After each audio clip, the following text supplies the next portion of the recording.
Hello, my dear friends. Welcome back to the channel. My name is Arvind, and you are watching a very important video on vocabulary. And today I have brought a number of important, in fact, very important words which are very often used while speaking. So, without wasting time, let's have a look at the first word of the session. In a while. In a while means थोड़ी देर में. मैं थोड़ी देर में तुमसे बात करूंगा.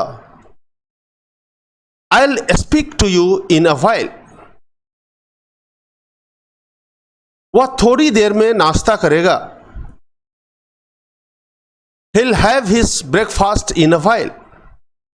Now you can write I'll in contraction form also. I'll, you can write like this. You can also speak I'll. Instead of speaking I will, you can speak I'll.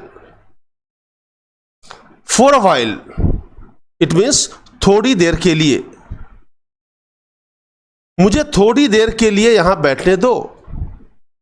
Which will begin with let me. मुझे दो let me. उसे दो let him. उन्हें दो let them. Let me sit here for a while. थोड़ी देर के लिए अपना पेन दे दो. Give me your pen for a while. Continuously, लगातार. यह एक एडवर्ब है. लगातार बारिश हो रही है. It's raining continuously. You can write it, it's. You can speak, instead of speaking it is, you can also speak it's. It's a contraction form. It's raining continuously. वह लगातार चिल्ला रही है. She has been crying continuously. Quite often या often, जिसका मतलब होता है अक्सर. वह अक्सर मुझसे मिलता है. He meets me quite often. या हम ऐसा भी लिख सकते हैं He often meets me. अगर quite often है तो लास्ट में आएगा. अगर often आप यूज करना चाहते हैं तो वह सब्जेक्ट के बाद आएगा. वह अक्सर मुझसे मिलता है. He often meets me. या फिर He meets me quite often. Quite, जिसका मतलब है पूरी तरह से. मैं अब पूरी तरह से ठीक हूं. I am quite well now. वह पूरी तरह से अपने बहन जैसी है. She is quite similar to her sister. Similar to का मतलब एक जैसा होना. Quite means पूरी तरह. वह पूरी तरह से अपने बहन जैसी है. She is quite similar to her sister. Simultaneously, एक ही समय पर या साथ साथ. मैं काम और पढ़ाई दोनों एक साथ करता हूं. Simple present. I study and work simultaneously. वह पूरी तरह से अपने बहन जैसी है. बहुत सारे काम एक साथ किए जा रहे थे.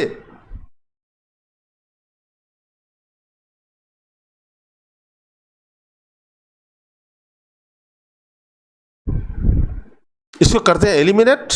बहुत सारे काम एक साथ किया जा रहे थे. Many tasks किए जा रहे थे.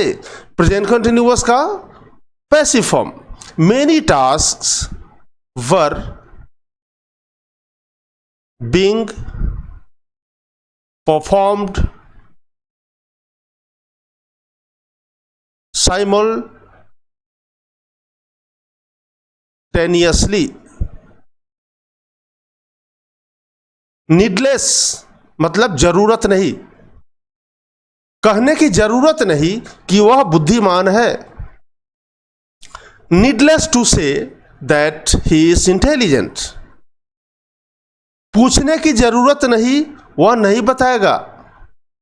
Needless to ask he won't tell, won't मतलब विल नॉट, विल नॉट का कॉन्ट्रैक्शन फॉर्म वोंट होता है। Needless to ask he won't tell, पूछने की जरूरत नहीं, वह नहीं बताएगा। कंटिन्यूअली, पिछले स्लाइड में मैंने बताया था कंटिन्यूअसली, जिसका मतलब है लगातार। जैसे लगातार बारिश हो रही है, it is raining continuously, but यहां पर कंटिन्यूअली है, जिसका मतलब लगातार का बिल्कुल अपोजिट होता है, यानी रुक रुक कर।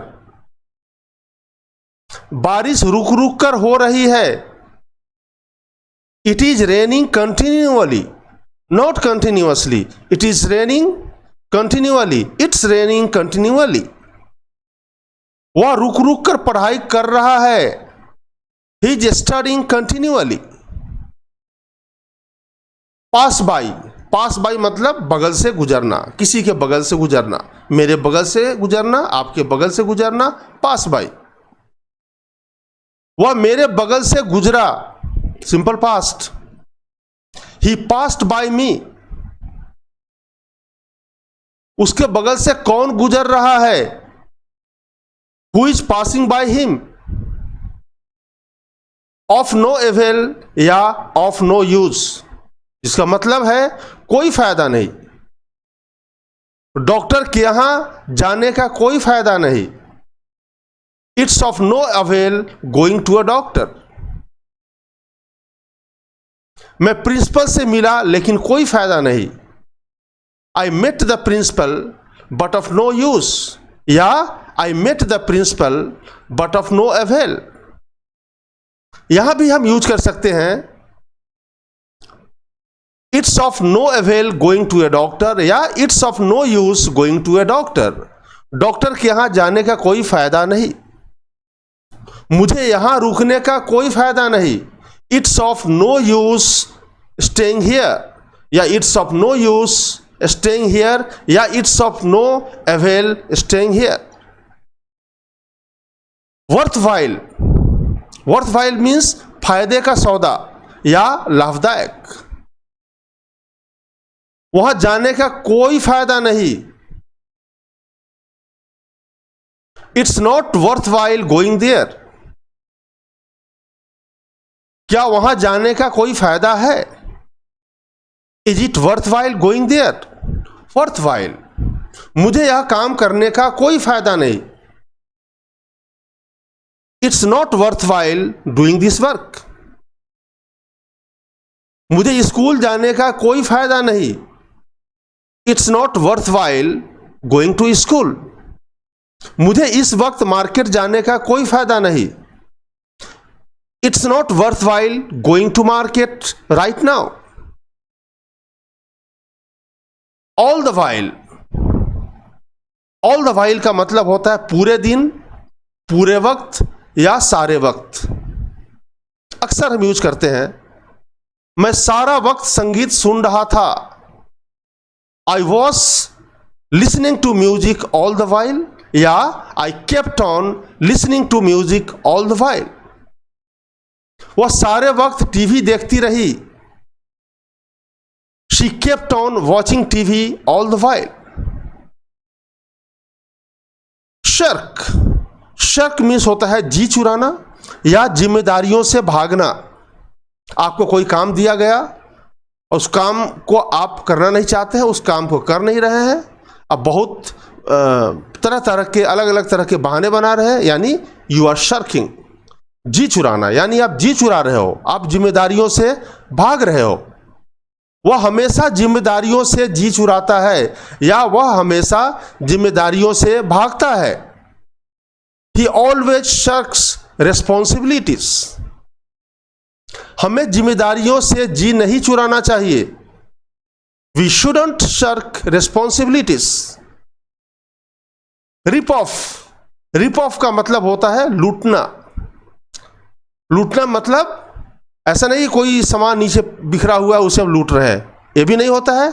ऐसा नहीं कि कोई व्यक्ति कहीं जा रहा है उसे हमने लूट लिया, इसका मतलब यह लूटना नहीं होता है, बल्कि इसका मतलब होता है, एग्जाम्पल की मदद से मैं समझाने की कोशिश करता हूं।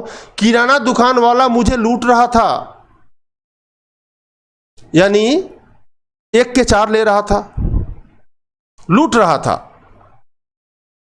The grocery seller was ripping me off. Rip और ऑफ के बीच में ऑब्जेक्ट आता है।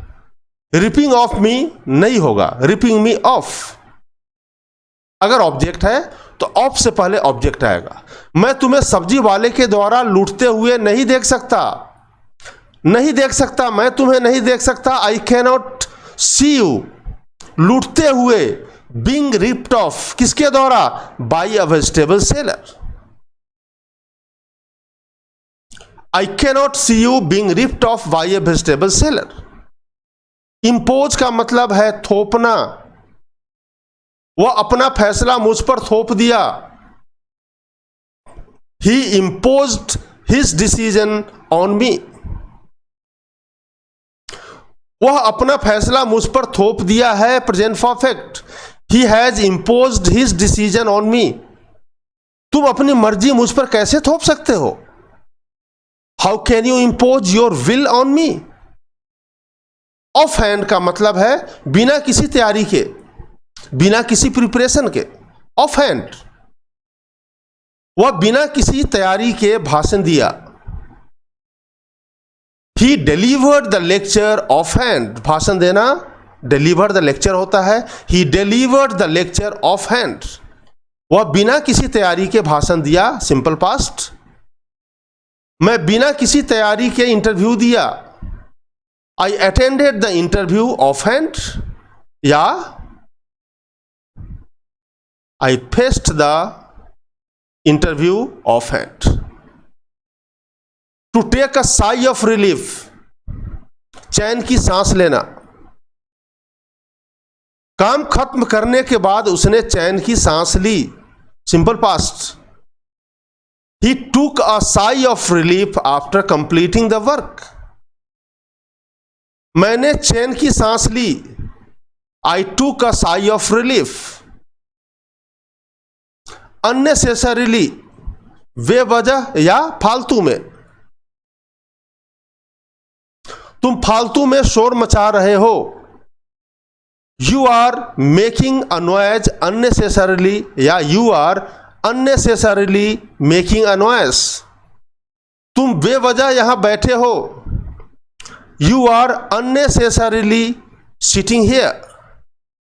Knowingly मतलब जानबूझकर। कोई काम हम जानबूझकर करते हैं, जानते हैं इसे नहीं करना चाहिए, फिर भी करते हैं। उसने जानबूझकर ऐसी गलती की। He committed this mistake knowingly. गलती करना कमिट होता है। वह जानबूझकर अपने दोस्तों का दिल दुखाया। He hurt his friend knowingly. Remind का मतलब याद दिलाना। तुम्हारा व्यवहार मुझे राम की याद दिलाता है। कहने का मतलब है कि जैसा तुम्हारा व्यवहार है वैसा ही व्यवहार राम का था, और जब तुम मेरे साथ व्यवहार करते हो तो मुझे तुम्हारे व्यवहार को देखकर राम की याद आती है, क्योंकि राम का व्यवहार भी ऐसा था। Your behaviour reminds me of Ram. तुम्हारा चेहरा मुझे तुम्हारे पिता की याद दिलाता है। Your face reminds me of your father. All together मतलब पूरी तरह से अलग। तुम पूरी तरह से अलग कलाकार हो, पूरी तरह से अलग। You are a different artist altogether. तुम पूरी तरह से अलग हो। You are different altogether. पूरी तरह से इसका मतलब होता है पूरी तरह से अलग। हम तब इसको लिखेंगे जब हम इसके साथ हम डिफरेंट यूज करेंगे, अदरवाइज ऑल टुगेदर का मतलब होता है पूरी तरह से। स्टैंड बाई मतलब साथ देना, मैं हमेशा तुम्हारा साथ दूंगा, simple future. I'll always stand by you. I'll उसे मेरा साथ देना चाहिए था, उसे मेरा साथ देना चाहिए। He should stand by me, यहां पर था भी है, उसे मेरा साथ देना चाहिए था। should have plus V3, he should have stood by me। bring up पालन पोषण करना, मेरे चाचा ने मुझे पाला पोसा, simple past, my uncle brought me up. मेरा पालन पोषण एक गरीब परिवार में हुआ। I was brought up in a poor family. Materialise का मतलब सच या साकार कर देना, सच कर देना या साकार कर देना। मैं अपने सपनों को साकार करूंगा, simple future. I'll materialize my dreams। कड़ी मेहनत से कल्पना को साकार किया जा सकता है। इमेजिनेशन कल्पना, imagination can be materialised by hard work, किया जा सकता है passive voice. Imagination can be materialised by hard work. More often than not, it's a very important phrase. More often than not का मतलब होता है आधे से अधिक समय तक, आधे से अधिक समय तक मैं पढ़ाई करने के बजाय खेलता हूं। More often than not I play instead of studying. आधे से अधिक समय तक मैं पढ़ता रहता हूं। More often than not I keep on studying. Notwithstanding, इसका मतलब होता है के बावजूद, गरीबी के बावजूद वह ईमानदार है। गरीबी का मतलब होता है पोवर्टी, पोवर्टी, पुअर गरीब, यह एडजेक्टिव है, पोवर्टी। ही इज ऑनेस्ट, वह ईमानदार है। He is honest notwithstanding poverty, या इसके जगह पे हम इन स्पाइट ऑफ भी यूज कर सकते हैं। He is honest in spite of poverty, या in spite of poverty comma he is honest, या notwithstanding poverty comma he is honest. बारिश के बावजूद वह वहां गई। She went there notwithstanding rain, या notwithstanding rain she went there. So thank you very much my dear friends. आज के सेशन में मैंने कुछ इंपॉर्टेंट वर्ड्स और फ्रेजेस बताए हैं जो अक्सर यूज किया जाता है स्पोकन और रिटन इंग्लिश में।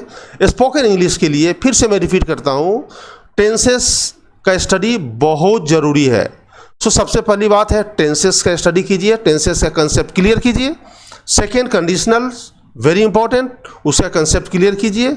और फिर जिस तरह से ट्यूटोरियल, जिस प्लानिंग के तहत ट्यूटोरियल मैं अपलोड करता जा रहा हूँ, उस ट्यूटोरियल को देखिए एंड आई एम श्योर कि with in a period of 3 months you will start speaking English fluently. Thank you very much. Stay safe and thanks once again for watching the video. Stay safe, stay healthy. Thank you.